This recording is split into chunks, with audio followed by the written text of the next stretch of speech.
Hello and welcome back to my channel, or welcome to my channel in the first place.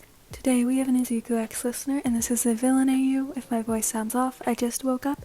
If you're in the live chat, be respectful to the moderators, and let's go ahead and get into it. Warm, comforting arms snaked around listener's waist, protecting them. When they were 15, they tried out for UA with their best friend Izuku Midoriya. The two of them actually got in and began their journey to become great heroes. However, about 3 months before they were supposed to graduate, they finally discovered just how corrupt heroes were. Listener and Izuku learned that all of their role models, even All Might himself, were only heroes for the money or the fame. Together, the two ended up joining the League of Villains so they could end the unjust hero society. Listener was slipping in and out of consciousness, but they could faintly hear the voice of someone desperately yelling at them to stay awake. Listener tried to keep their eyes open, but it just wouldn't happen. The last thing they remembered was how much of a failure the mission turned out to be. It was supposed to be a simple mission. All they needed to do was create a distraction with Toga while Izuku and Shigaraki stole some important documents. "This was almost too easy," Listener exclaimed, wiping sweat from their forehead. Toga giggled maniacally and hugged them, jumping down energetically. "Those damn heroes won't know what hit them," Toga declared, looking back at the agency. Smoke was pouring out the windows as blue flames danced around the inside, meaning Dabi decided to show up. Listener and Toga got a message from Shigaraki, telling them to head to the rendezvous point. They decided to make their way there, chatting quietly and giggling. 5 minutes passed, then 10, then 20, and nearing 30 minutes. "They should be back by now," the blonde mumbled, groaning in boredom. "I'll message Kurogiri, I'm sure we're just being paranoid," Listener announced, using their earpiece to speak with the resident mom of the League of Villains. "Listener, is something wrong there?" he asked, his calm voice ringing in their ear. "It's been over half an hour. Izuku, Boss, and Dabi still aren't at the rendezvous point, even though Boss told us to head here," they explained, trying to mask the desperate tone of their voice. "I'll check in with Tomura," he declared, leaving Listener on hold for a few moments. When Kurogiri returned, he sounded stressed. "Listener, Toga, the three of them got caught by heroes, and they're currently in a standoff," he explained, making the two of them freeze. "We gotta go help," Toga cried, pulling out one of her knives. "Let them know we're on our way," Listener ordered, using their wind quirk to fly themselves and Toga over to their location. Listener opened their eyes slightly, looking up to see green and black hair bouncing around. They groaned softly, catching the attention of who was carrying them. "Listener, stay awake. That damned Kachan," Izuku mumbled, sending off another blast of his quirk. He was rushing to the rendezvous point, considering that was the only area where Kurogiri could warp them back to the bar. Izuku cursed under his breath as more heroes arrived on the scene, making him pick up the pace. "Izuku, just leave me here," Listener whispered, mustering up the strength to look at their boyfriend. "No, never. Look, I can see Dabi, we're almost there," he cried out, running even faster as he sent another attack towards the heroes. Listener felt their eyes getting heavier as they slowly closed them once more, the sound of Izuku's voice yelling for them slowly fading. Once Listener and Toga were above the scene, Listener landed on the roof of the agency. The two of them gasped as they saw Dabi, Shigaraki, and Izuku on their knees in front of the heroes, hands on their heads. "What's the plan, Listener?"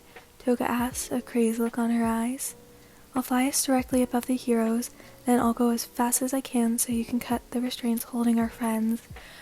I'm assuming we're just gonna fight our way out after that," they explained, stroking their chin in thought. "Sounds good, let's do it. I'm craving some new blood," Toga declared, preparing to swing her knife. Listener nodded and grabbed Toga's waist, flying over the heroes. They suddenly flew straight down at super speed, allowing Toga to cut their restraints. Listener landed on the ground, releasing Toga and sending a gust of wind towards their old friends. "Get up, we gotta get out of here," the blonde shouted, helping Dabi and Shigaraki up. Listener rushed over to Izuku, slinging an arm around his waist and helping him stand. Izuku mumbled a thank you before pressing a kiss to their forehead. Before the moment could go on for any longer, a loud explosion went off. Listener was sent flying into the wall, their head banging harshly against the concrete. "Damn Deku! Stupid wind bitch!" a familiar voice shouted, making Izuku feel hatred flow through his veins. "Kachan," he grumbled, moving to march towards his old friend. "Izuku, we need to leave," Dabi exclaimed, before beginning to limp away with Shigaraki. "I'll cover you. Grab Listener and go," Toga announced, charging towards Bakugo. Izuku nodded and ran to his lover. Izuku jumped into the portal, sent by Kurogiri, letting out a breath he didn't know he was holding. Before he could say anything, Listener was lifted out of his arms. He looked up, glaring at the person, until he realized it was just Kurogiri and Shigaraki. "We're gonna put them in the medical bay with Dabi. We'll help them," the blue-haired man explained, getting a nod from Izuku. He slowly got off the ground and trudged towards the medical bay, watching as Toga and Mr. Compress helped Dabi while Kurogiri and Shigaraki helped his partner. "Tomura, there's a score I need to settle. I'll be back," Izuku declared, his voice cold and ruthless. "Yeah, of course, just don't do anything too reckless," he replied, his focus back on Listener. Izuku turned to leave, but stopped when he heard someone call out to him. He looked back, realizing Dabi was the one who said his name. "I'll look after the little shrimp while you're gone. Just don't take too long," he declared, getting a nod of approval from Izuku. "Thanks, Dabi, I'll be back," he replied, slipping on his black leather gloves as he began to leave the bar. After about 20 minutes, Izuku made it to his desired location, Ground Zero's agency. He mumbled to himself, tensing up as he walked inside. He managed to get past security and went to the elevator, finally taking off his mask. Once the elevator reached the top floor, which was Bakugo's office, he exited the cramped space. Izuku walked towards Bakugo's desk, ignoring the shouts from the temperamental blonde to reveal himself. "I'll ask you one last time. Who are you and why are you in my office?" His palm smoking. "Do you really not remember me, Kachan?" Izuku taunted, his fiery green eyes meeting the gaze of Bakugo's red ones. "Deku?" he cried, standing up and walking towards his old friend. "Good to see you too, Kachan," he greeted, sarcasm dripping from his words. Bakugo decided to charge at the green-haired man, but Izuku easily dodged. He went behind the blonde, pinning him to the ground.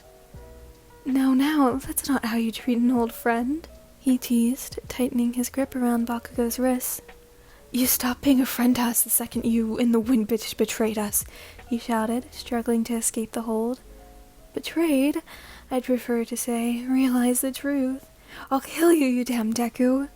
"Not very smart words to say with someone who has you pinned down. Now are they?" Izuku threatened, kneeing Bakugo in the side. The blonde let out a muffled groan, making Izuku chuckle.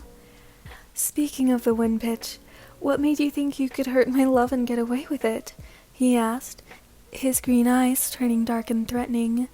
"They're a villain. They deserve—" Bakugo began, getting slapped by Izuku halfway through. "Careful what you say, Kachan," he declared, picking up the blonde and tying him to the pillar in his office. "What kind of idiot puts a pillar in his office?" "It's like you want me to tie you up," Izuku taunted, laughing maniacally. "I'll kill you, you damn Deku," Bakugo roared, getting kicked in the face by Izuku. "Look, your nose got its period," he joked, laughing even harder. "Now then, I need to make sure you understand to never hurt Listener again," he exclaimed, smirking deviously as he got to work. About 20 minutes passed before Izuku left the agency, leaving an unconscious Bakugo tied to the pillar. When he returned to the bar, Izuku immediately went to the medical bay. "Hey Dabi, how you holding up?" he asked, taking a seat next to Listener's bed. "Hurts like hell, but I'll be fine. What did you end up doing?" he asked, noticing the passionate look in Izuku's eyes. "Had to teach Kachan a lesson. Don't worry, I'm pretty sure he's still breathing. I didn't really bother to check, though," he explained, getting a chuckle from Dabi. Izuku pressed a kiss to Listener's forehead. holding their hand and deciding to wait for them to wake up. Alright, so that's the end of this one. I hope you enjoyed. If you're in the live chat, say thank you to the moderators. And yes, I really did slap myself for that one part. And in advance, you're welcome for that one, because my cheek still, tingles. Anyways, I hope you have a great rest of your day, night, whatever. Music link, fanfic link, Discord link, Amazon wishlist link, and thumbnail art link will all be in the description. Goodbye!